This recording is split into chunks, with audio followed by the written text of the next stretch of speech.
وادی تیہ میں پہنچے تو مہینہ محرم کا تھا۔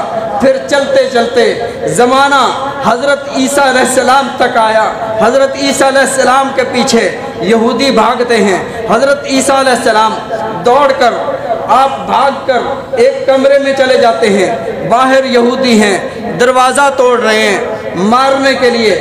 حضرت عیسیٰ علیہ السلام اللہ کی بارگاہ میں عرض کرتے ہیں، اللہ یہ تو اب پہنچ گئے ہیں، انہوں نے تو حضرت زکریا کو بھی ذبح کر دیا تھا، آرے کے ساتھ چیر دیا تھا، بنی اسرائیل کے انبیاء کو یقتلون الانبیاء بغیر حق کے ناحق قتل کر دیا تھا، اللہ یہ مجھے قتل کر دیں گے۔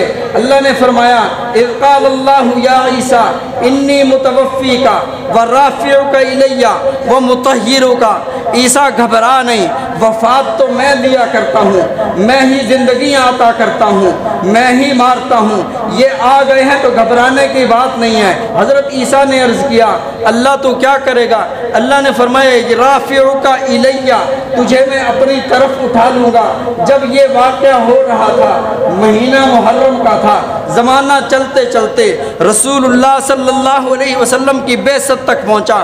رسول اللہ صلی اللہ علیہ وسلم نے حضرت خدیجۃ الکبریٰ رضی اللہ تعالی عنہ امہات المومنین میں مومنون کی سب سے پہلی ماں، نبی علیہ الصلوۃ والسلام کی سب سے پہلی زوجہ مطہرہ حضرت خدیجۃ الکبریٰ رضی اللہ تعالی عنہ سے نبی علیہ الصلوۃ والسلام کا ابو طالب نے نکاح پڑھایا، مہینہ محرم کا تھا۔ رسول اللہ صلی اللہ علیہ وسلم کی زوجہ مطہرہ ام المومنین حضرت جویریہ رضی اللہ تعالی عنہ کا انتقال ہوا، مہینہ محرم کا تھا۔ رسول اللہ صلی اللہ علیہ وسلم کی زوجہ مطہرہ ام المومنین حضرت ام سلمہ رضی اللہ تعالی عنہ کا رسول اللہ صلی اللہ علیہ وسلم سے نکاح ہوا، مہینہ محرم کا تھا۔ رسول اللہ صلی اللہ علیہ وسلم کی لخت جگر حضرت زینب رضی اللہ تعالی عنہ کا انتقال ہوا، مہینہ محرم کا تھا۔ رسول اللہ صلی اللہ علیہ وسلم کے وہ لخت جگر، آپ کے وہ نواسے جنہیں آپ نے جنت کے شہزادے فرمایا، جنہیں آپ نے جنت کے پھول فرمایا، ان کو اس امت کے ظالموں نے کربلا کے میدان میں شہید کیا، مہینہ محرم کا تھا۔ اس محرم کو فضیلت حضرت حسین کی شہادت سے نہیں ملی ہے، حضرت آدم سے لے کر حضرت عیسیٰ تک، حضرت عیسیٰ سے لے کر رسول اللہ صلی اللہ علیہ وسلم تک، آپ سے لے کر آپ سے صحابہ تک، اور آپ سے صحابہ سے لے کر حضرت حسین تک، رسول اللہ صلی اللہ علیہ وسلم آپ کی شریعت میں آپ سے پہلے جتنے انبیاء گزرے، یہ کوئی اتفاقی واقعات نہیں تھے جو محرم میں وقوع پذیر ہو رہے تھے، یہ اللہ کی طرف سے ایک امر تھا۔ اللہ بتانا چاہتے تھے کہ بڑے بڑے واقعات محرم میں اس لیے وقوع پذیر ہو رہے ہیں، اس لیے کہ محرم کو میں نے محترم بنایا ہے، محرم کو میں نے عزت عطا فرمائی ہے۔ رسول اللہ صلی اللہ علیہ وسلم نے ایک دعا فرمائی تھی، اللہ مجھے شہادت کی موت عطا فرما، ثم احیا ثم اقتل، ایک بار میں زندہ کیا جاؤں، پھر شہید کیا جاؤں، پھر زندہ کیا جاؤں۔ اگر رسول اللہ صلی اللہ علیہ وسلم کی دعا کی قبولیت کا اسی وقت ظہور ہو جاتا تو کافر خوش ہو جاتا کہ ہم کامیاب ہو گئے ہیں، حضرت محمد الرسول اللہ صلی اللہ علیہ وسلم کو ہم نے راستے سے ہٹا دیا ہے، لیکن اللہ نے کافر کو خوش نہ ہونے دیا، اللہ نے رسول اللہ صلی اللہ علیہ وسلم کی دعاؤں کو قبول فرما لیا۔ پھر آپ کے وصال کے بعد کربلا کا میدان آتا ہے، بیٹے کی قربانی والد کی قربانی ہے، اور اس سے بھی زیادہ قربانی ہے۔ اگر والد کو کہا جائے اپنے بیٹے کے گردن پر چھری چلا یا اپنی گردن پر چھری چلاؤ، تو والد کے لیے آسان یہ ہے کہ وہ اپنی گردن پر چھری چلا جائے۔ یہی وجہ ہے اللہ نے حضرت ابراہیم علیہ السلام کو فرمایا ابراہیم بیٹے کی گردن پر چھری رکھ دے، یہ نہیں فرمایا تو میرا خلیل ہے، اپنی گردن پیش کر، اپنی گردن، اپنی جان دینا، اپنا خون دینا آسان ہے، بیٹے کی تکلیف کو اپنی آنکھوں کے، اپنی نگاہوں کے سامنے سہ جانا بڑا مشکل ہے، تو اللہ رب العزت نے رسول اللہ صلی اللہ علیہ وسلم کی اس دعا کو قبول فرمایا، اور اس قبولیت کا ظہور حضرت حسین رضی اللہ تعالیٰ عنہ کی شہادت سے ہوا۔ گویا کہ رسول اللہ صلی اللہ علیہ وسلم نے جو دعا ارشاد فرمائی تھی، جو جملہ ارشاد فرمایا تھا، الحسین منی وانا منہ، میں حسین سے، جو حسین میرا، میں حسین سے، حسین مجھ سے، جو حسین کو تکلیف پہنچی وہ مجھے تکلیف پہنچی، جو حسین سے پیار کرتا ہے وہ مجھ سے پیار کرتا ہے۔ یہاں پر آج ایک سوال اور اس کا جواب عرض کر کے آپ سے اجازت چاہوں گا۔ حضرت حسین رضی اللہ تعالیٰ عنہ کی عمر 6 سال ہے، ان 6 سال کو تو ہر خطیب، ہر مبلغ، ہر مقرر بیان کرتا ہے کہ آپ نے حضرت حسین کو جنت کے شہداء کا سردار فرمایا۔ نبی علیہ الصلوۃ والسلام نے ریحانۃ من الجنہ، جنت کے پھول فرمایا۔ 6 سال تک کی تو ہسٹری آپ کو ہر کوئی بتاتا ہے کہ حضرت حسین رضی اللہ تعالیٰ عنہ کو رسول اللہ صلی اللہ علیہ وسلم نے یہ دعا سکھائی، بسم اللہ الذی لا یضر مع اسمہ شیء فی الارض ولا فی السماء وهو السمیع العلیم۔ یہ ساری باتیں 6 سال تک تو ہر تاریخ میں یہ بات لکھی ہے، لیکن 6 سال کے بعد 54 سال کا عرصہ گزر جاتا ہے۔ نبی علیہ الصلوۃ والسلام کے وصال کے بعد 2 سال ابو بکر صدیق رضی اللہ تعالیٰ عنہ کی زندگی کے آتے ہیں، اور حضرت ابو بکر صدیق رضی اللہ تعالیٰ عنہ کے وصال کے بعد 10 سال حضرت عمر کی حکومت ہے۔ حضرت عمر کے بعد 12 سال حضرت عثمان غنی رضی اللہ تعالیٰ عنہ کی حکومت ہے۔ حضرت عثمان کے بعد حضرت علی رضی اللہ تعالیٰ عنہ 4 سال تک خلیفہ رہے ہیں۔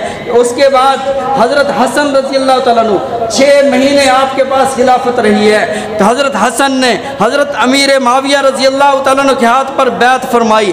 30 سال تک اس خلافت کو سیدنا امیر معاویہ رضی اللہ تعالیٰ عنہ نے پوری دنیا میں 64 لاکھ مربع میل تک رسول اللہ صلی اللہ علیہ وسلم کے دین کو پہنچایا، اسلام کا جھنڈا لہرایا۔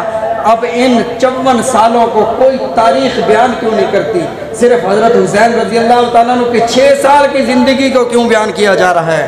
اگر حضرت حسین رضی اللہ تعالیٰ عنہ کی 6 سال کے بعد سے 60 سال آپ کی عمر ہوئی تو کربلا کا واقعہ ہوا، تو اس دوران کی زندگی کو اگر بیان کر دیا جائے سارے اختلافات ختم ہو جاتے ہیں، سارے دکھ مٹ جاتے ہیں، سارے اعتراضات دور ہو جاتے ہیں۔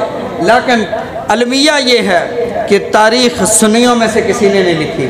آپ حیران ہوں گے، تاریخ کی جتنی بھی کتابیں آپ اٹھا کے دیکھیں، طبری ہے، ابن خلدون ہے، ساری تاریخ کی کتابیں روافض نے لکھی ہیں اور تاریخ کو مسخ کر کے رکھ دیا ہے۔ حضرت حسین رضی اللہ تعالیٰ عنہ کی 6 سال کی زندگی کو بیان کرنے کے بعد سنی مولوی، سنی عالم اپنے ممبر پر، اپنے سٹیج پر صرف وہی تاریخ 6 سال کی زندگی بیان کرتا ہے، آگے کیوں نہیں کرتے ہو؟